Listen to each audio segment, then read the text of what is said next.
I'm like a little stiff mentally and physically from the long weekend and Thanksgiving. So I am trying to get myself going this morning. How about you? I'm doing good. I used it as a work weekend, like fun and family, but some work. And so my mind's in overgear because I spent 4 hours cleaning up a project and it got done. And I just feel like, oh, good. Now I can do the next project. Isn't that amazing? Isn't It that an is. amazing feeling when you get things done like that? So, Yes. all right. So, hopefully, everyone who's watching live or on replay, say hi to us.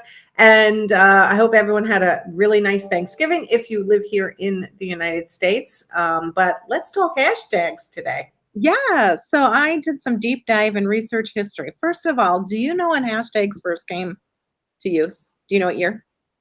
I do not. 2007. Really? For Yep. what? Because a web marketing specialist went into Twitter's office and suggested, because Twitter has so few characters, to start putting a pound symbol to group related tweets together. And so that is how Interesting. hashtags became about. So I just thought that was kind of a fun piece of trivia. That is a fun piece of So trivia. I am surprised. Okay. the question I often get is people even ask, like, what is a hashtag? So basically, a hashtag is a word or phrase that's preceded by the pound symbol. Simple. That's what a hashtag is, even though it's amazing you're thinking, like, people really don't know what hashtags are. Yep. Especially because there's so much talk about hashtags. I think it intimidates people. And so they blow it up to be a bigger thing than what it really is. So it's just a pound symbol with a word or a group of words. It's a way for us to connect to a specific topic, an event, a theme, or conversation. And Okay. So so, I always describe it as the hashtag, like you said, is just that number symbol with a word. But I know I use it as when I'm looking for something, right. I'm Yep. going to hashtag business coach or hashtag interior designer, Long Island, right? Like something like that, where I'm looking for a specific something. I use it almost as a Google. Correct. So that is one of the uses. I've seen it used. Another one is if people have weddings, they'll hashtag their wedding. And that way people, all the images that someone's taken, they can have a collaboration of all those posts. Or an event. It's a great way to showcase, like we had holiday parade here on Friday nights, hashtagging Sioux Falls Holiday Parade. It's a great way to see all the other people and maybe find new people that are following in a local area. Or another good way too is a cause. So if you believe in a specific cause, hashtagging that cause that you believe in will help you get exposed to other people are going to find you, and then it'll be able to subtly show kind of like your values. And so there's multiple reasons why people use hashtags. We'll cover a few basics on when you're doing a hashtag. You can use the hashtag and the word. You can't use hashtag and a space or punctuation or any symbols. And that's where some people will do like hyphenated blue hyphen white. You can't use that for a hashtag. You have to use blue, white together with no space. Okay. But now let's just back up a minute though. Hashtags are used on Instagram. They're used on Twitter.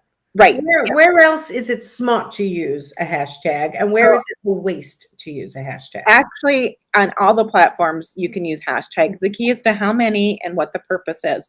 So Twitter, 1 to 2 hashtags. Facebook, you can use 1 to 2 hashtags, but I would use them for specific posts. So if you're doing a special promo, you're doing a special event, or like when you are highlighting one of your sponsors, maybe something like that, but not all the time because people kind of think it's a little bit more spammy Gotcha. on Facebook, but people will use hashtags on Facebook. YouTube, you could use 2 to 3 hashtags on YouTube if you wanted. LinkedIn, I hear mixed things, 1 to 2 or 2 to 4, but you want to make sure that you're using it for professional hashtags, not something silly. So you want it to be more focused on professionalism. And then Pinterest, it's really important to use at least 2 to 5 hashtags when you're creating new pins. Okay. And Instagram now, the latest is?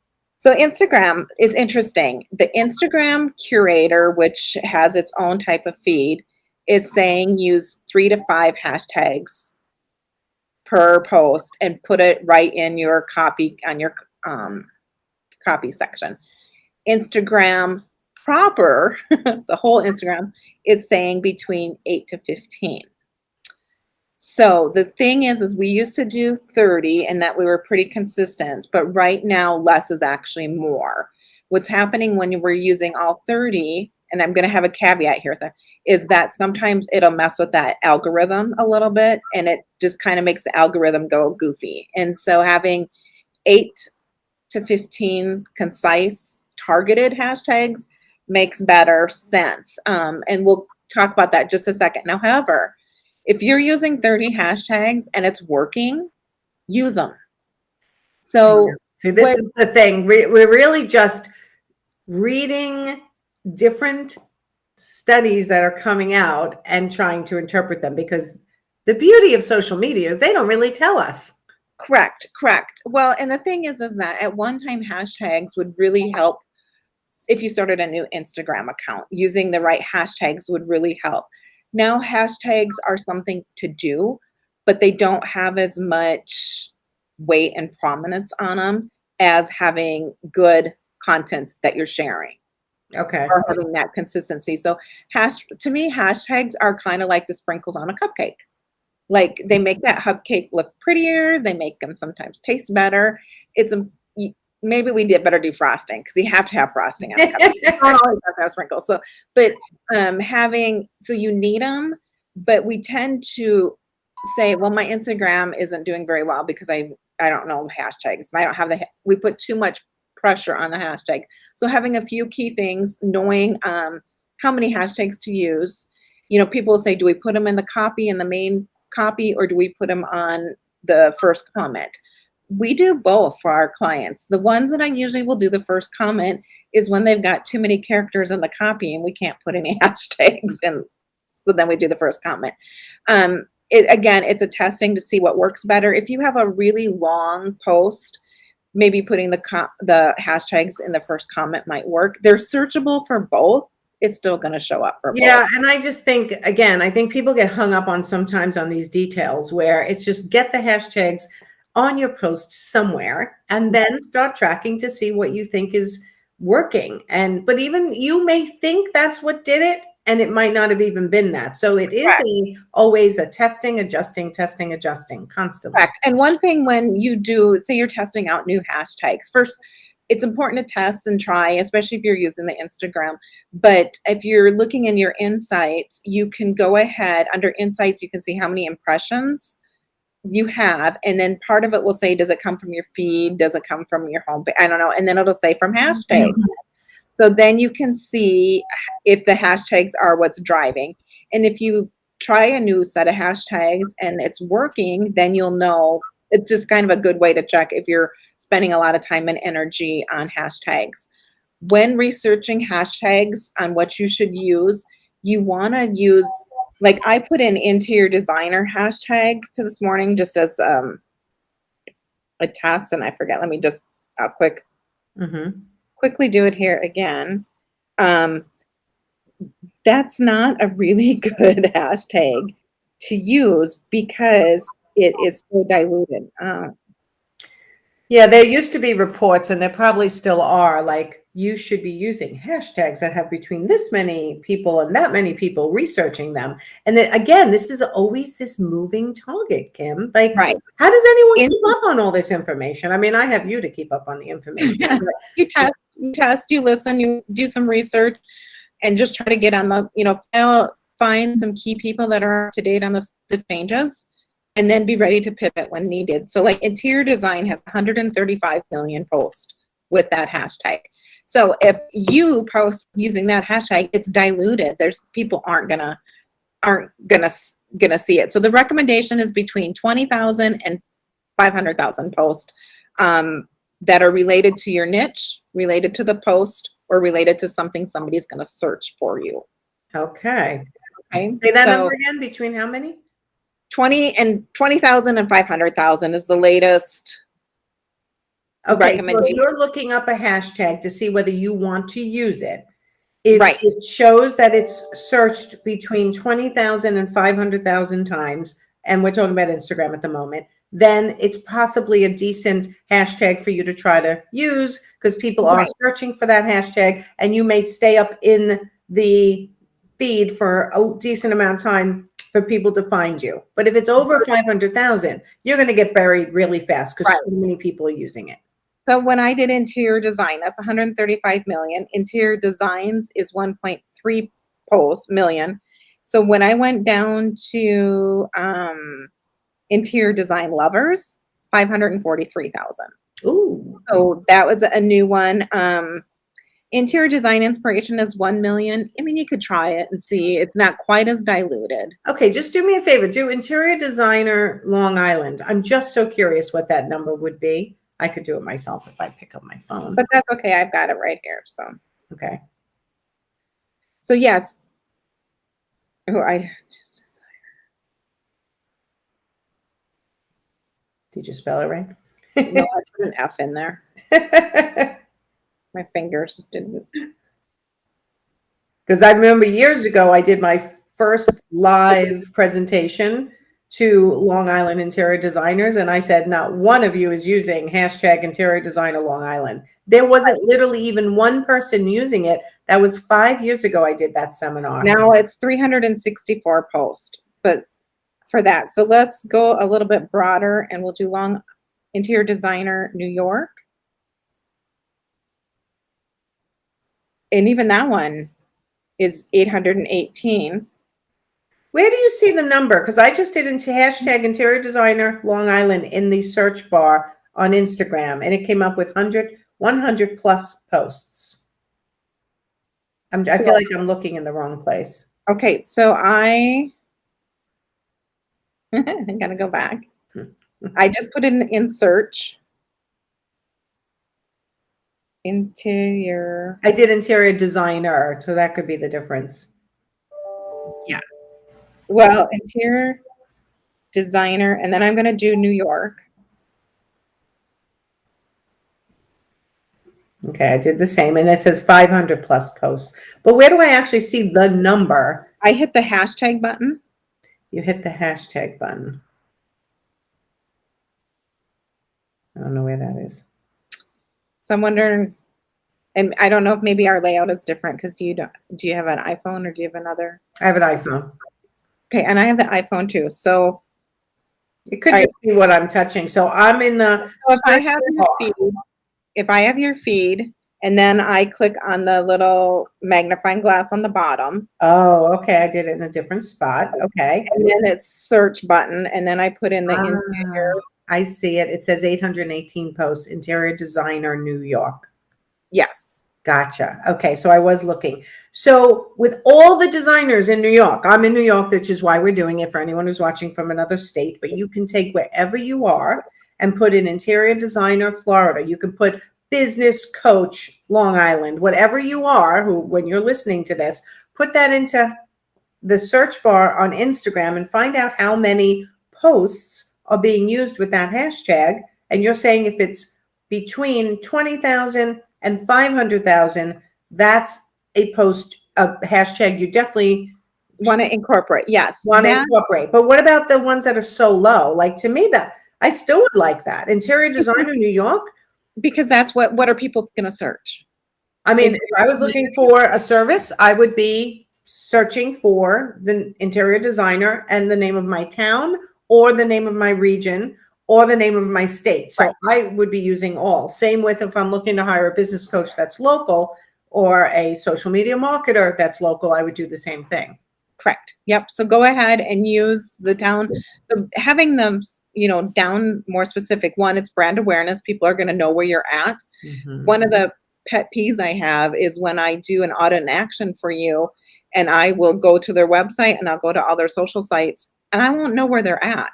Like, I'm not able to find their location. So I don't know if they'll work with me because I don't know where they live. So yes, doing that with the hashtags with location, and then hashtagging, like if you, like we do hashtag business coach Nancy, that probably isn't going to, I'll look and see. Well, that would only be me probably. Right.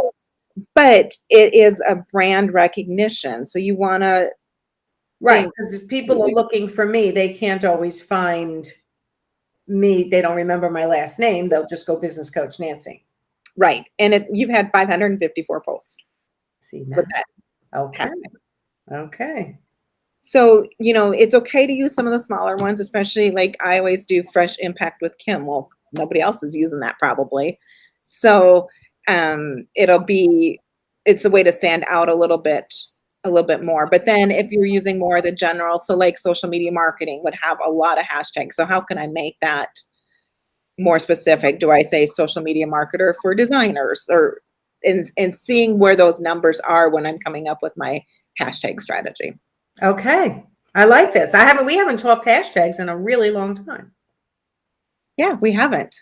I Because know. people I think they get numb to it. They just copy and paste from their notes in their phone, the hashtags that they put in ages ago when they listened to one podcast and they listed them all out, but they don't necessarily take once a quarter and just do a little research and see if you want Right. to change them up And a that's little what bit. I would recommend, is maybe once a quarter changing up the hashtags, or making sure that if there's something new with the post that is going on. So like a local company that we work with was in the Parade of Lights. So they could use their standard hashtags that they use for local businesses, and then they could add hashtag Parade of Lights Sioux Falls, hashtag Parade of Lights 2021. And so they could use their standards, but then add a little bit more related to the image that is being shared. Gotcha. Okay. All right. Anything else? Did we miss? I don't think so. So, all right. So if you are watching on live and you just tuned in, go back to the beginning, because it's really smart to understand the hashtags you're using. And I always say, one last tip, look at the other people in your space and see how much activity they get on their, let's say, Instagram. And if Right. they're getting a lot of activity, look at the hashtags they're using and see if there's a hashtag that you could incorporate into your posts as well, in order to kind of start grabbing more attention from other places. Correct. It's the name Yeah, of the game. it is. And one example is that some hashtags get banned from Instagram. So an example, I believe it was hashtag body confidence. That one is banned because of the way people basically they misused the hashtag. Oh, But when you go in and you do a little bit deeper, find someone that used that hashtag, and then see what other hashtags they use to help spur some ideas on what. So some example is love your body image. Different things, so ways that they're phrasing it, that might be some hashtags to get some ideas. So okay. All right. We do have one question. Let me just see if I can get some of it up here. So Virginia. Oh, Virginia, it's so nice to see you on again. I hope you're feeling better. I met her in High Point, and then on the way home, they had a car accident. oh no. Yeah, so I'm so glad to see you here, Virginia. So, okay, so questions. So are you saying not to use the hashtags that are over that number you recommended? Any chance we'd be found in the higher numbers? Good question. It's a good question. I would test it. So do I still use interior designer for my designers that I work with? Yes. We'll still use them. They're recognizable. It's just diluted a little bit more. Then it's not going to be as easy to be found. So if you're using hashtags and you want a strategy to help you grow and get into new markets, being more specific, like you always say, it's the riches and the niches. It's Mhm. still the same kind of thing with the hashtag. So you can definitely, if you are struggling, if you only have 8 and you want to do 10 hashtags, put in the higher numbers. Before, the strategy we used to use was like 30, 30, 40 percentage. So we'd have like 30% of the hashtags were in like the million and above, then 30% were in the moderate, and then we had the niche ones that had less than 50,000 type things. So Yeah, I like that balance. And again, it is a hit or a miss whether you're going to nail it the first time, second time.